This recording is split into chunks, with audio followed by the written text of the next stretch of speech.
Hello guys, welcome to all आपके अपने YouTube channel third pole solution में फिर एक बार आ गया हूं मैं एक नए पेपर के साथ में। आज हम बात करेंगे मई जून 2023 में होने वाले BA के फर्स्ट ईयर के 4YDC एग्जामिनेशन के पेपर हिस्ट्री के साथ में। ये सेकंड पेपर है BA के लिए। इसका पूरा नाम है प्राचीन भारत का इतिहास प्रारंभ से 1205 ईस्वी।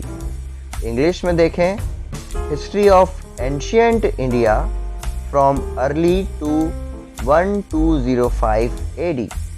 मुख्य एवं गौण, मेजर एंड माइनर। चलिए देखते हैं इसके नोट को। इसका नोट कहता है सभी खंड अनिवार्य हैं, सभी के लिए अंक विभाजन योजना प्रश्न पत्र में दर्शाए अनुसार होगी। दृष्टिबाधित छात्रों के लिए 60 मिनट अतिरिक्त समय दिया जाएगा। ठीक है, चलिए सबसे पहले हम देखते हैं वस्तुनिष्ठ प्रश्न यानी कि ऑब्जेक्टिव टाइप क्वेश्चन। ये है सेक्शन ए, है ना। चलिए देखते हैं पहले क्वेश्चन को। पहला क्वेश्चन है इतिहास का जनक किसे माना जाता है। इसके ऑप्शन है थ्यूसिडाइडस, ब हेरोडोटस, स कार्ल पापर और द E.H. कार, है ना। क्वेश्चन नंबर 2 पर देखते हैं। क्वेश्चन नंबर 2 है सिकंदर ने भारत पर कब आक्रमण किया था। When did Alexander attacked in India? इसके ऑप्शन है option A 330 BC, option B 326 ईसा पूर्व यानी कि 326 BC, option C 325 BC, option D 323 BC। इसमें से एक आपको सही चुनकर लगाना है। क्वेश्चन नंबर 3 पर आते हैं। स्मिथ ने निम्न में से किसे भारत का नेपोलियन कहा है। Who among the following has been called by Smith as the Napoleon of India? Option A है चंद्रगुप्त प्रथम यानी कि फर्स्ट, ऑप्शन बी है समुद्रगुप्त, ऑप्शन सी है चंद्रगुप्त द्वितीय या चंद्रगुप्ता 2 एंड ऑप्शन डी है कुमारगुप्त। क्वेश्चन नंबर 4 पर आते हैं बच्चों। भोज किस राजवंश से संबंधित था। भोज बिलोंग्ड टू विच डायनेस्टी। इसके ऑप्शन है ऑप्शन ए प्रतिहार वंश, option B Parmar dynasty, option D Chandel dynasty and option D Kalachuri dynasty. मैं इंग्लिश और हिंदी दोनों में बोल रहा हूँ ताकि आपको क्लियर होता रहे, अच्छे से समझ में आए। मेरा पूरा प्रयास यही है कि मेरे दोस्तों को BA पास करने में कोई दिक्कत ना आए। ठीक है, चलिए क्वेश्चन नंबर 5।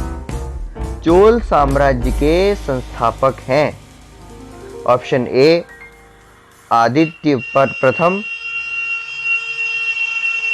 पहले हॉर्न बज जान देते हैं।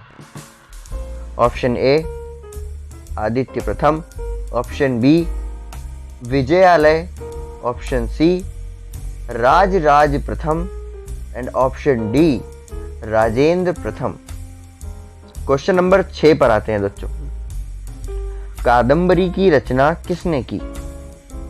कादंबरी was composed by option A Harsha, option B Banabhatta, option C Shashank and option D धावक। ठीक है बच्चों, ये आपके ऑब्जेक्टिव क्वेश्चन यहाँ पर खत्म हुए। एक एक नंबर का एक क्वेश्चन है, मतलब कि 6 नंबर आपको मिलेंगे। अब हम आते हैं खंड ब सेक्शन बी पर, शॉर्ट आंसर टाइप क्वेश्चन यानी कि लघु उत्तरीय प्रश्नों पर। सभी प्रश्न करना अनिवार्य है दोस्तों। देखते हैं इसका पहला क्वेश्चन क्या कहता है। ये अच्छी बात है कि सब में अथवा या और में क्वेश्चंस भी दिए गए हैं। देखिए पहला क्वेश्चन है इतिहास के महत्व का वर्णन कीजिए। Describe the significance of history. इसके और या अथवा में जो क्वेश्चन है वो इस प्रकार है नवपाषाण काल की विशेषताओं का वर्णन कीजिए। Describe the characteristics of Neolithic age. ठीक है बच्चों, चलिए क्वेश्चन नंबर 2 पर आते हैं। मगध के राजवंशों का संक्षिप्त वर्णन कीजिए। Described briefly the dynasties of Magadha. इसके अथवा या और का जो क्वेश्चन है, सिकंदर के आक्रमण का भारत पर प्रभाव बताइए।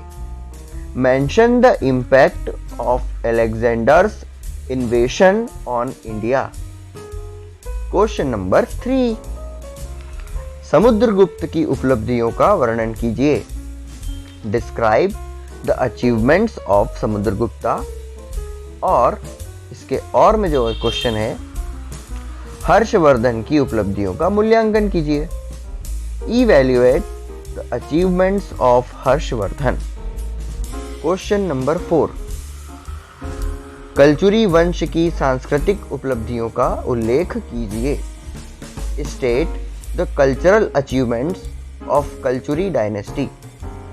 और में जो क्वेश्चन है वह इस प्रकार है, नागभट्ट द्वितीय पर एक संक्षिप्त टिप्पणी लिखिए। Write a short note on Nagabhatta 2। Question number 5 पर आते हैं बच्चों। मोहम्मद बिन कासिम पर टिप्पणी लिखिए। Write a note on Muhammad bin Qasim. इसके और में जो क्वेश्चन है वो इस प्रकार है, चोल शासक राजेंद्र प्रथम की उपलब्धियों पर प्रकाश डालिए। Throw light on the achievements of Chola king Rajendra first. यहां पर आपका लघु उत्तरीय टाइप यानी कि शॉर्ट आंसर टाइप क्वेश्चन भी खत्म हुआ। 8 नंबर का एक क्वेश्चन आएगा दोस्तों, टोटल मिला के 5, 40 नंबर देंगे आपको लघु उत्तरीय प्रश्न। अब आते हैं दीर्घ उत्तरीय, जो कि 12 नंबर का एक है। आपको 5 क्वेश्चन दिए जाएंगे, इनमें से किन्हीं 2 का उत्तर आपको लिखना है। 12 नंबर का एक क्वेश्चन यानी कि 24 नंबर का पूरा पोर्शन है। फर्स्ट क्वेश्चन देखते हैं, सिंधु घाटी सभ्यता की मुख्य विशेषताएं बताएं। Analyse the main characteristics of the Indus valley civilisation. Question number 2 पर आते हैं बच्चों। अशोक धम्म के विषय में आप क्या जानते हैं? उसके प्रसार के लिए उसने कौन कौन से साधनों का उपयोग किया? अशोक धम्म के विषय में बताना है और उसके प्रसार के लिए उन्होंने क्या क्या काम किया ये भी आपको बताना है। What do you understand by Ashoka's Dhamma? Describe the methods adopted by him for its propagation. Okay, चलिए क्वेश्चन नंबर 3 पर आते हैं। गुप्त काल प्राचीन भारतीय इतिहास में स्वर्ण युग कहलाता है, समझाइए। Gupta period is a golden time in ancient Indian history, explain. Question number 4 दोस्तों, राजपूतों की पराजय के प्रमुख कारण बताइए। Enumerate the main reasons behind the failure of Rajputs. Question number 5, Mahmud Ghaznavi के भारतीय आक्रमणों का संक्षेप में वर्णन कीजिए। Describe in brief the Indian invasions of Mahmud Ghaznavi.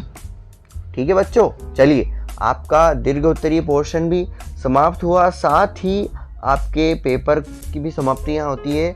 दोस्तों बहुत सरल पेपर आता है, इस पेपर के थ्रू आप बहुत अच्छे नंबर ला सकते हैं, ऐसी मेरी आशा है और मेरा प्रयास भी यही है कि आप अच्छे से अच्छे नंबर लेकर आएँ। चलिए वीडियो अच्छा लगे तो सब्सक्राइब का बटन जोर से दबा देना और अपने दोस्तों के साथ शेयर भी कर देना। ठीक है, मिलते हैं अगले पेपर के साथ। Bye bye.